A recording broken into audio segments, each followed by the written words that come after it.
Hi, welcome to Satya IAS academy. మనం group 1 and group 2కి ఆన్లైన్లో క్లాస్ ఇస్తున్నాం. ఇవి రిజిస్టర్ అయిన అభ్యర్థులకు అవకాశం ఉంటుంది. రిజిస్టర్ కావాలనుకున్న అభ్యర్థులు స్క్రీన్ మీద కనిపిస్తున్న నెంబర్కి కాల్ చేసి డీటెయిల్స్ తెలుసుకొని అడ్మిషన్ తీసుకోవచ్చు. సో ముందుగా మనము టీఎస్పీఎస్సి గ్రూప్ 1కి సంబంధించి గతంలో తెలంగాణ హైకోర్టు ప్రిలిమ్స్ ఎగ్జామ్ని పరీక్షని మరోసారి నిర్వహించమని కోరింది. దానికి కౌంటర్గా టీఎస్పీఎస్సి సుప్రీంకోర్టుని ఆశ్రయించడం జరిగింది. ఇప్పుడు కొత్తగా ఏర్పడిన ప్రభుత్వం టీఎస్పీఎస్సి గ్రూప్ 1 నోటిఫికేషన్ ఇవ్వాలి అంటే గతంలో ఉన్న సుప్రీంకోర్టులో ఉన్న నోటిఫికేషన్ని ముందుకైనా తీసుకుపోవాలి, లేదా మేము ఉపసంహరించుకుంటున్నామనైనా తెలియజేయాలి. సో సుప్రీంకోర్టులో ఈ ఉపసంహరణకి సంబంధించి పిటిషన్ దాఖలు చేయటం జరిగింది. ఈ పిటిషన్ పైన సుప్రీంకోర్టులో 19వ తారీఖు నాడు విచారణకి వస్తుంది. సో ఆ రోజు విచారణ జరిగి సుప్రీంకోర్టు ఏం తీర్పు చెప్తుంది అనే దాని మీద ఫర్దర్ యాక్షన్స్ అనేది ఉంటాయి. ఇక్కడ చూడొచ్చు మీరు. ఈ నేపథ్యంలో సుప్రీంకోర్టు తీసుకునే నిర్ణయం కోసం ఉత్కంఠంగా ఎదురు చూస్తున్నారు. సుప్రీంకోర్టులో ఓకే సరే, మీ నిర్ణయం మీది, ఉపసంహరించుకోండి, మీరు ఎలా ముందుకు వెళ్ళాలో అలా వెళ్ళొచ్చు అని చెప్పచ్చు. లేదా ఈ రద్దయిన పరీక్ష హైకోర్టు రద్దు చేసింది కదా, దాన్ని అదేవిధంగా ముందుకెళ్ళమని రావచ్చు. లేదా ఇంకో రకంగా సుప్రీంకోర్టు తీర్పుల మీద మనం అప్పుడే ఏమీ చెప్పలేము. సో ఆ తీర్పుకు అనుగుణంగా పిఎస్సి ముందుకు వెళ్ళవలసి ఉంటుంది. సో ఈ విచారణ అన్నది ఈ 19th ఫెబ్ నాడు వస్తుంది. దాని తర్వాత ఇంకాస్త క్లారిటీ మనకు ఏర్పడుతుంది. సో దీనికి సంబంధించి మరికొన్ని అంశాలని మనము ఈ కరెంట్ అఫైర్స్ క్లాస్ అయిపోయిన తర్వాత గ్రూప్ 1కి టీఎస్పీఎస్ గ్రూప్ 1కి మెయిన్స్ ఆన్సర్ రైటింగ్ ఈరోజు మనము 12th ఫిబ్రవరి నాడు స్టార్ట్ చేస్తామని చెప్పాం. దాన్ని క్లాస్ రెడీ చేశాను. ఆ క్లాస్ని ఎక్స్ప్లెయిన్ చేసేటప్పుడు మీకు దీని మీద కమ్యూనికేషన్ చేస్తాను. ఇక ఏపీపీఎస్సి గ్రూప్ 2కి సంబంధించి 25th ఫెబ్ నాడు ప్రిలిమ్స్ ఉన్నది. దీనికన్నా ముందు 10 రోజుల ముందు వరకు ఉండే, అంటే 15th ఫెబ్ వరకు కరెంట్ అఫైర్స్ కాస్త ఇంపార్టెంట్ అన్నీ కూడా చూసుకుంటూ ఉండాలి. ఆ క్రమంలో ఇక్కడ కొన్ని కరెంట్ అఫైర్స్ పంపిస్తున్నాను, దీన్ని ఫాలో అవ్వండి. First one, safe city project. So ఈ సేఫ్ సిటీ ప్రాజెక్ట్కి యుఎన్ ఉమెన్ టెక్నికల్ అసిస్టెంట్ ఇవ్వటానికి అంగీకరించడం జరిగింది. ఇక్కడ నేను యుఎన్ ఉమెన్ ఏదైతే చెప్తున్నానో, ఈ యుఎన్ ఉమెన్ సోషాలజీలో ఉమెన్ పాయింట్ ఆఫ్ వ్యూలో క్రైమ్ అగెనెస్ట్ ఉమెన్ కానీ, welfare activities with respect to women కానీ అక్కడ చాలా ఇంపార్టెంట్. గతంలో చాలాసార్లు ప్రశ్న అడగటం కూడా జరిగింది. నేను దానికి సంబంధించి క్లాసులు ఇచ్చాను, మెటీరియల్ ఇచ్చాను. సో పూర్తిగా దాన్ని రివైజ్ చేసుకొని వెళ్ళండి. ఇక్కడ ఏముందో చూద్దాం. సో మహిళలకి రక్షణ అందించుకోవటం కోసం ఈ సేఫ్ సిటీ ప్రాజెక్టుని ప్రారంభించడం జరిగింది. దీన్ని మినిస్ట్రీ ఆఫ్ హోమ్ మరియు ministry of women and child welfare development, వీళ్ళు ఈ ఇద్దరు మినిస్ట్రీలు కలిసి దీన్ని నిర్భయ ఫండ్ స్కీమ్ కింద, నిర్భయ కింద కొంత ఫండ్ ఇచ్చాము కదండి, 1000 కోట్లు అట్లా, ఆ ఫండ్ నుంచి ఈ సేఫ్ సిటీ ప్రాజెక్ట్ని అమలు చేయాలని నిర్ణయించుకున్నారు. ఇందులో సెంటర్ స్టేటు 60:40 రేషోలో ఈ ఖర్చుని భరిస్తూ వస్తుంది. మొదటగా 8 సిటీస్ని తీసుకున్నారు. ఈ 8 సిటీసు ముంబై, ఢిల్లీ, కలకత్తా, చెన్నై, బెంగళూరు, హైదరాబాద్, లక్నో, అహ్మదాబాద్, ఈ 8 సిటీస్. సో ఇందులో ఈ 8 సిటీస్లో ఈ ఉమెన్ సేఫ్టీ గురించి డిపిఆర్ అంటారు, డీటెయిల్ ప్రాజెక్ట్ రిపోర్ట్ని సబ్మిట్ చేసిన మొదటి సిటీ ఏది అంటే లక్నో 2018లో ఇవ్వటం జరిగింది. అసలు ఏంటి ఈ సేఫ్ సిటీ ప్రాజెక్టు అంటే, మనం హైదరాబాద్లో ఉన్నాం, ఉదాహరణకి చెప్తున్నాను. ఈ హైదరాబాద్లో మహిళ పూర్తి సురక్షితంగా ఉండాలి, సెక్యూర్ అండ్ సేఫ్. సో మహిళలకి పూర్తిగా సెక్యూరిటీ అండ్ సేఫ్టీకి తగిన చర్యలన్నీ కూడా ఈ హైదరాబాద్ సిటీలో చేపట్టడం జరుగుతుంది. ఏ విధంగా అయితే పోలీసులకి 100, అంబులెన్స్ అయితే 108 చేస్తామో, 112 బటన్ నొక్కగానే మహిళలకి వెంటనే అక్కడ ఉండే ఏదైతే ప్రొటెక్షన్ ఫోర్స్ ఉంటుందో ఇమ్మీడియట్గా రెస్పాండ్ అవ్వటం జరుగుతుంది. అదేవిధంగా డిఫరెంట్ యాప్స్ని రూపొందిస్తూ ఉంటారు. ఆ విధంగా మహిళలకి పూర్తిగా సంరక్షణ అందచేసే విధంగా రూపొందించబడిందే ఈ safe safe city project. Clear. So first ఇమ్మీడియట్లీగా ఒక 8 సిటీస్లో ఈ ప్రాజెక్ట్ని అమలు చేయాలని సెంట్రల్ గవర్నమెంట్ నిర్ణయించుకుంది. మరి దీనికి డబ్బులు ఖర్చు అవుతాయి. సో డబ్బులు ఖర్చు అయ్యే దాంట్లో 60% కేంద్రం ఇస్తా అని చెప్పింది, 40% రాష్ట్రాలు భరిస్తాయి. ఉదాహరణకి తెలంగాణలో అమలు చేయాలి. తెలంగాణలో అమలు చేయాలంటే ఒక 100 కోట్ల రూపాయలు ఖర్చు అవుతాయి అంటే 60 కోట్ల రూపాయలు కేంద్రం ఇస్తుంది, 40 కోట్ల రూపాయలు రాష్ట్రం ఇస్తూ ఉంటుంది. డబ్బులైతే బాగానే ఇచ్చావు, మరి దీనికి కావాల్సిన టెక్నికల్ నాలెడ్జ్ అనేది ఉండాలి కదా. మహిళల్ని రక్షించడానికి టెక్నికల్ నాలెడ్జ్ ఏంటండి అవసరం. ఇప్పుడు మహిళ వెళ్తున్నప్పుడు ఆవిడకి ఒక వాచ్ లాంటిది ఇస్తారు. సో ఆ వాచ్ ఉండటం వలన జీపీఎస్ ట్రాక్ అవుతుంది, ఆ మహిళ ఎక్కడ ఉండేది మొత్తం డీటెయిల్స్ తెలుస్తాయి. ఇమ్మీడియట్లీగా ఆమె ఏమైనా ప్రమాదానికి గురైతే వెంటనే అలారం సిగ్నల్ అన్నది దగ్గరలో ఉండే సేఫ్ స్టేషన్ ఏదైతే ఉందో అక్కడికి రీచ్ అవుతుంది. ఇమ్మీడియట్లీగా 5 to 10 minutes లోపల మహిళ దగ్గరికి చేరుకొని రక్షించడానికి అవకాశం ఉంటుంది. ఇదంతా కూడా టెక్నాలజీ పరంగా రన్ అవుతుంది. మరి ఈ టెక్నాలజీ మన దగ్గర ఉందా? లేదు. మరి ఎక్కడుంది? డెవలప్డ్ కంట్రీస్లో ఉంది. డెవలప్డ్ కంట్రీస్ని వెళ్ళి ఇవ్వండి అయ్యా అంటే ఇస్తారా? ఇవ్వరు. సో ఏదైనా ఒక పెద్ద సంస్థ వెళ్ళి అడిగితే కానీ ఇవ్వరు. సో ఆ పెద్ద సంస్థ ఏది? ఇగో ఐక్యరాజ్య సమితి. సో ఐక్యరాజ్య సమితిలో ఏర్పడిన యుఎన్ ఉమెన్ వాళ్ళు మేము ఈ టెక్నాలజీ మీకు ప్రొవైడ్ చేస్తామని తెలియజేశారు. అది ఇప్పుడు మేజర్ ఇష్యూ మనకు న్యూస్ అయింది. సో యుఎన్ ఉమెన్ అన్నది 2010 జూలై 2న ఏర్పడింది. దీని హెడ్ క్వార్టర్ న్యూయార్క్లో ఉంది. సో గతంలో ఉన్న యుఎన్ డెవలప్మెంట్ ఫర్ ఉమెన్ 1976ని మరియు మహిళలకి సంబంధించిన ఇతర సంస్థలని అన్నిటినీ కలిపి యుఎన్ ఉమెన్ అనే ఒక సంస్థని ఎప్పుడు ఏర్పాటు చేశారు? 2010లో ఏర్పాటు చేశారు. ఇది ఎగ్జామ్కి ఇంపార్టెంట్. ఈ ఉమెన్ పైన అంతర్జాతీయ స్థాయిలో వరల్డ్ కాన్ఫరెన్స్లు 4 జరిగాయి. ఈ 4ట్లో ఎక్కువగా ఈ బీజింగ్ది 1995ది రిపీటెడ్గా అడుగుతున్నాడు ఎగ్జామ్స్లో. సో ఫస్ట్ వరల్డ్ కాన్ఫరెన్స్ 1975లో జరిగింది. Second conference Copenhagen 1980, third Nairobi 1985, fourth Beijing China 1995లో జరిగింది. ఈ 1995లో చైనాలో జరిగిన వరల్డ్ కాన్ఫరెన్స్ ఆన్ ఉమెన్లో action for equality, development and peace అనే ముఖ్య అంశం మీద ఈ కాన్ఫరెన్స్ జరగటం జరిగింది. ఇది కూడా ఇంపార్టెంట్, నోట్ చేసుకోండి. సో ఇది సేఫ్ సిటీ ప్రాజెక్టు, దాని రిలేటెడ్గా వచ్చే అంశాలు. సో సేఫ్ సిటీ ప్రాజెక్ట్ అంటే మహిళలకి సిటీలో రక్షణ. ఏ మినిస్ట్రీలు ప్రారంభించినాయి? Home and women and child development. వీళ్ళు ఎన్ని సిటీస్? 8 సిటీస్. 8 సిటీస్లో first DPR detail project report ఇచ్చింది ఏది? లక్నో ఇవ్వటం జరిగింది. లక్నో ఎప్పుడు ఇచ్చింది? 2018లోనే ఇవ్వటం జరిగింది. ఇప్పుడు న్యూస్ ఏంటి? యుఎన్ ఉమెన్ టెక్నికల్ సపోర్ట్ ఇస్తుంది. యుఎన్ ఉమెన్ ఎప్పుడు ఏర్పడింది? 2010. ఏ సంస్థలు కలపబట్టి? ఇవి కలపబట్టి. సో వరల్డ్ కాన్ఫరెన్స్ ఎన్నిసార్లు జరిగింది? 4 సార్లు. ముఖ్యమైనవేవి ఇవి. Next Kyasanur forest disease. ఇది షిమోగా డిస్టిక్,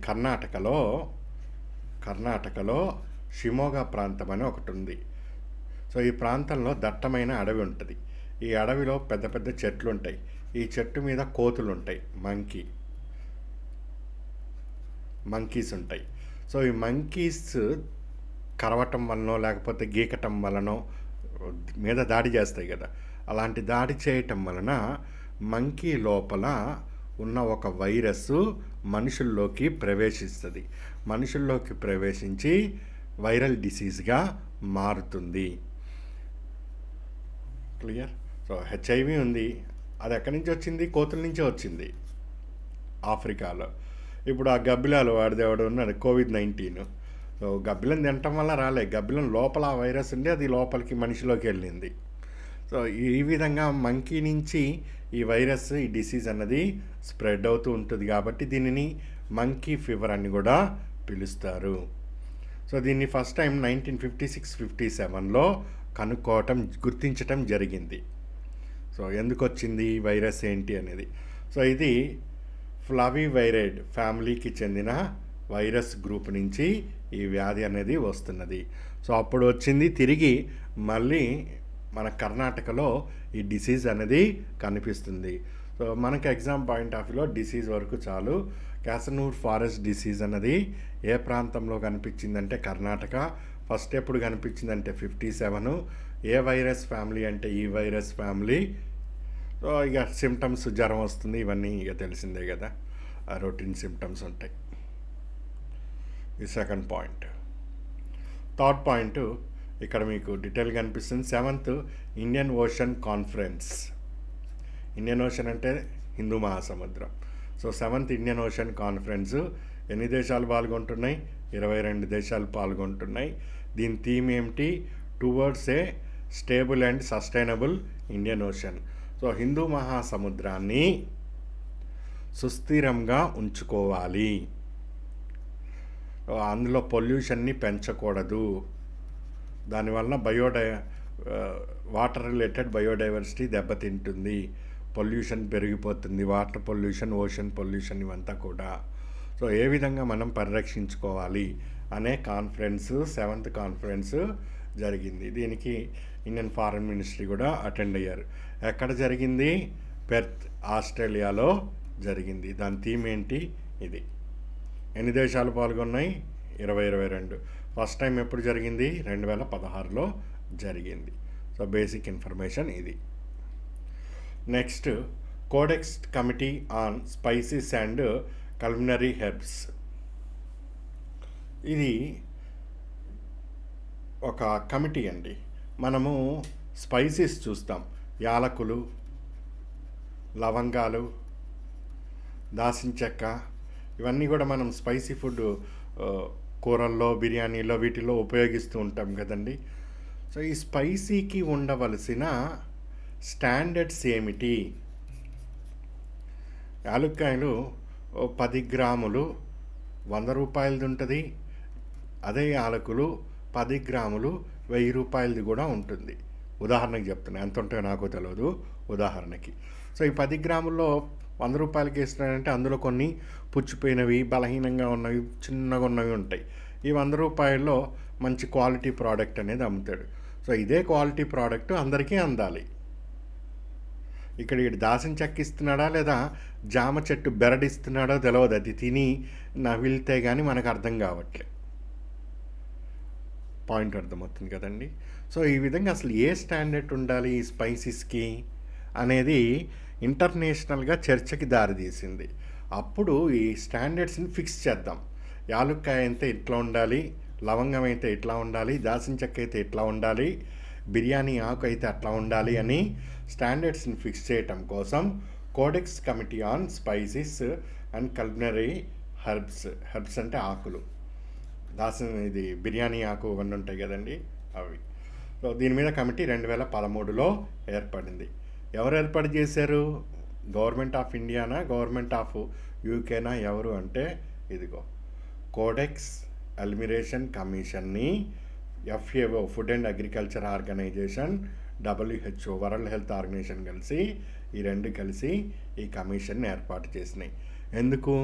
భోజనం చేయటానికా? కాదు, ఇంటర్నేషనల్ ఫుడ్ స్టాండర్డ్స్ని రూపొందించండి.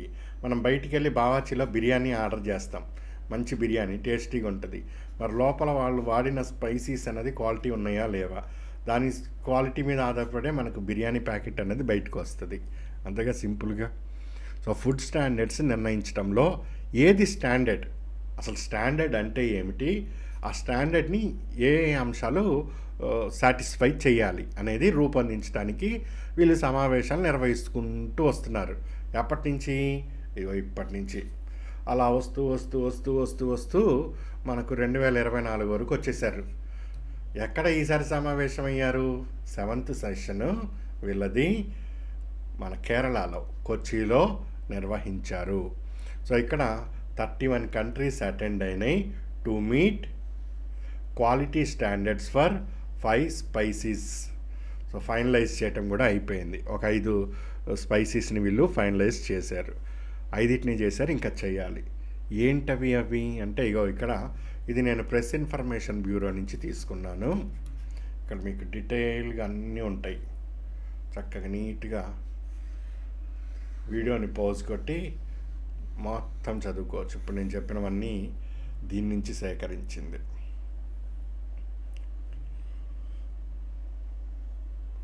ఎండిన కొత్తిమీర విత్తనాలు, పెద్ద యాలకులు, మరువము, దాల్చిన చెక్క ప్రతిపాదనలు కమిటీ పరిశీలించి ఆమోదించింది. ఇక్కడ 109 మంది ప్రతినిధులు పాల్గొన్నారు. కొన్ని ముఖ్యమైన నిర్ణయాలు తీసుకున్నారు. చిన్న యాలకులు, పసుపు, నల్ల మిరియాలు, పచ్చి బిర్యానీ ఆకు, అనాస పువ్వు, ఈ 5 మసాలా దినుసుల మీద నాణ్యతా ప్రమాణాలని ఖరారు చేశారు. ఎగ్జామ్కి ఇంపార్టెంటే. చిన్న యాలకులు, కార్డమ్స్, టర్మరిక్, పసుపు, నల్ల మిరియాలు, పెప్పర్, పచ్చి బిర్యానీ ఆకు, బిర్యానీలో ఆకు ఉంటుంది అది, అనాస పువ్వు, ఈ 5టిని గుర్తుపెట్టుకోండి. ఇక రెస్ట్ ఆఫ్ ద థింగ్స్ తీరిగ్గా కూర్చొని చదువుకో కావాలంటే. నేను ఆల్రెడీ ఇక్కడ డీటెయిల్స్ అన్నీ ఇచ్చి అర్థమయ్యేటట్టు సింప్లిఫై చేసి.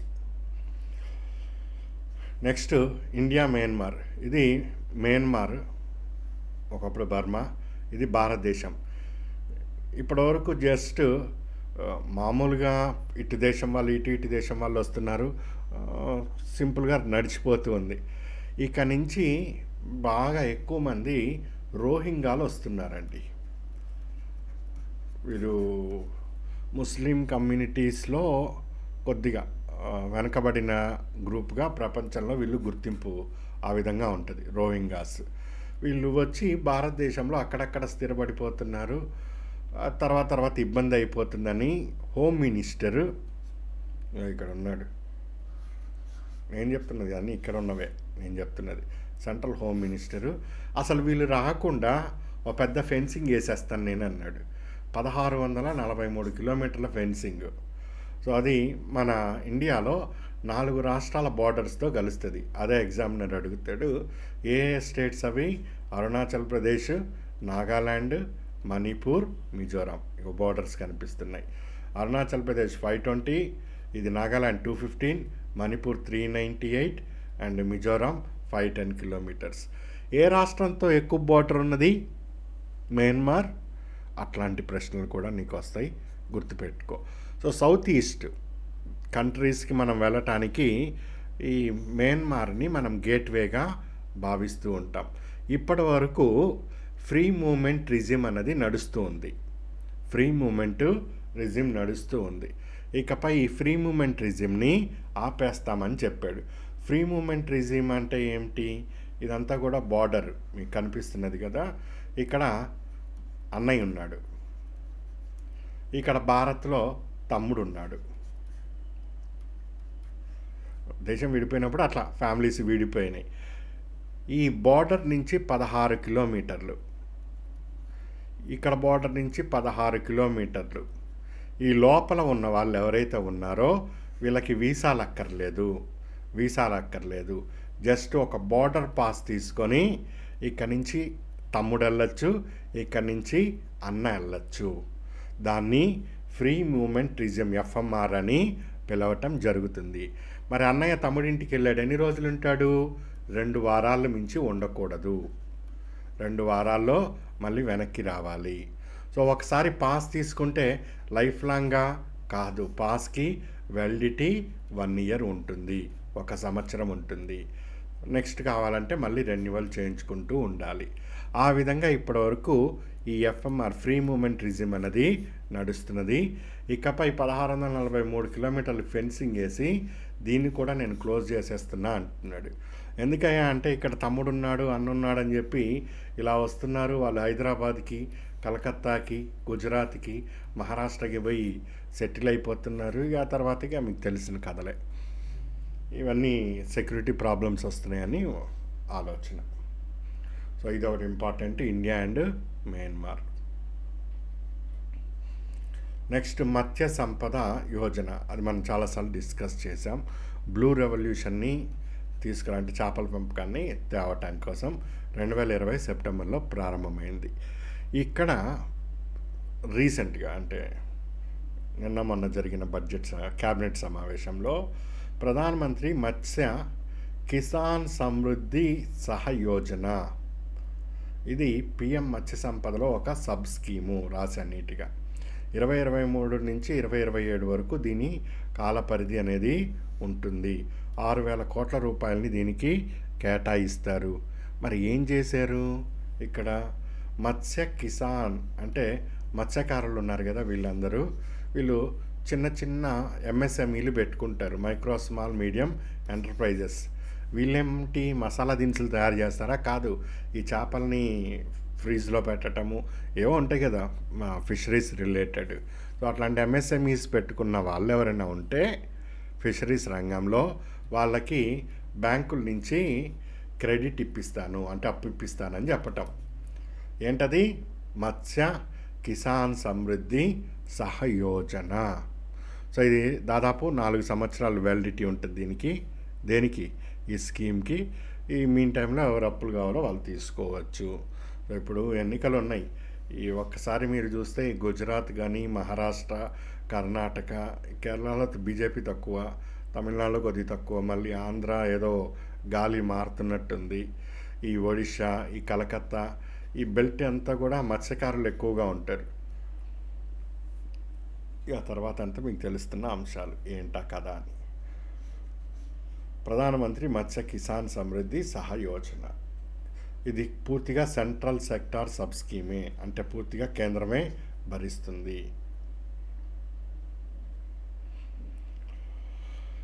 నెక్స్ట్ దీన్ని ఇప్పుడు మనము డిస్కస్ చేసేది ఏముండదు. ఇది గ్రూప్ 2 సైన్స్ అండ్ టెక్నాలజీలో నేను మీకు మొత్తం సిలబస్ చెప్పాను. అందులో ఎన్విరాన్మెంట్ ఇవన్నీ కూడా కంప్లీట్ అయిపోయినాయి, మెటీరియల్ కూడా ఇచ్చాను. అక్కడ వాటర్ పొల్యూషన్ అనేది ఉన్నది. సో ఆ వాటర్ పొల్యూషన్లో ఇప్పుడు కొత్తగా పార్లమెంట్ బిల్ పాస్ చేసింది. Parliament passes water prevention and control amendment bill 2024 parliament pass చేసింది. దీనికి రాష్ట్రపతి గారు సంతకం పెడితే ఇది చట్టం అవుతుంది. చట్టం అయిపోయిన తర్వాత మనం మెయిన్స్కి డీటెయిల్గా డిస్కస్ చేస్తాం. ఇది గ్రూప్ 2 ఏపీపీఎస్సి. అదేవిధంగా గ్రూప్ 1 టీఎస్పీఎస్సి వాళ్ళకు కూడా ఇది మెయిన్స్కి ఇంపార్టెంట్ అవుద్ది. అక్కడ మెయిన్స్ డిస్కస్ చేసేటప్పుడు చూద్దాం. బట్ ఈ గ్రూప్ 2 రాసేవాళ్ళు దీన్ని మైండ్లో పెట్టుకోండి. 1974 యాక్ట్ అయిపోయింది, ఇంకా అదే చదువుతా, పాత పుస్తకంలో నాకు అదే ఉందంటే వాళ్ళ కర్మ ఎవడు చేసేది ఉండదు.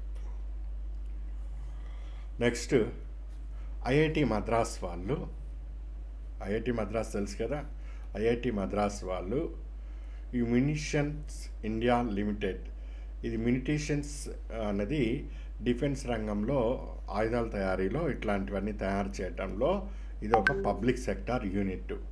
ఇది 150 mm మిల్లీమీటర్ 150 mm స్మార్ట్ ఎమ్యునిషన్ని దేశీయంగా అభివృద్ధి చేసింది. మరి ఇప్పటివరకు లేదా అండి ఇది అంటే ఉన్నాయి. ఇప్పటివరకు కూడా మనకు ఈ ఎమ్యుటేషన్స్ ఇవన్నీ ఉన్నాయి.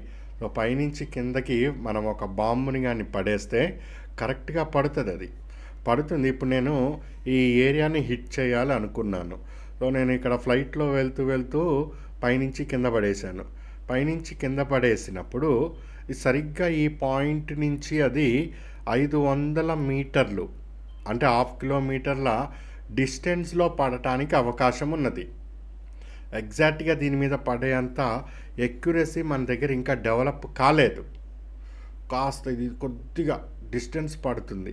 దీనిని కూడా మినిమైజ్ చేస్తే ఎట్లా ఉంటుంది?